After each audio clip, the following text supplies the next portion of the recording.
Maqsadlaşlar, bugünkü hikayemiz Baxilning vasiyati. O'tgan zamonda bir baxil odam yashagan ekan.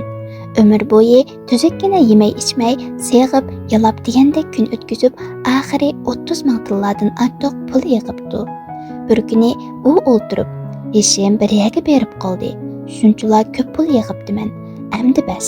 Bundan keyin tuzukroq yeb ichib, huzur halovatli kun kechiray", deb o'ylabdi. Lekin u amdila pul yig'ishning ko'yda taraf-tarafga qatirashni to'xtatgan kuni Azrail uning oldiga hozirlanib, "Jiningni olg'ili keldim, tayyor bo'l", debdi.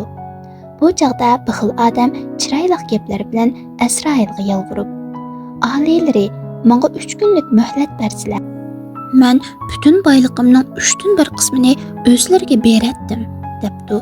Azrail qilcha pisand qilmasdan uning jinini elashga tayyorlanibdi. Baxil yana, "Janoblari, menga rahim qilib, bu dunyoda 2 kun yashashga fursat bersizlar. Men sizlarga boyligimning 3dan 2 qismini beraman", debdi. Azrail yanada pisand qilmabdi.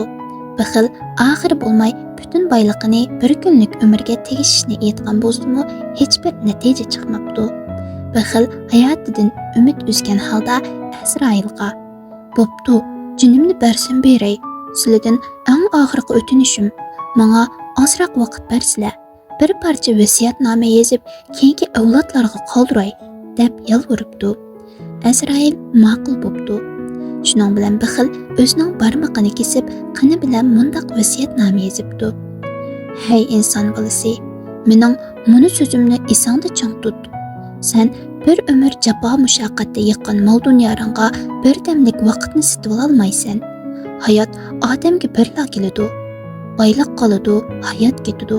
Sen vaqtni azizda, hayotingni qadrla." Kelpin xalq cho'chaklari.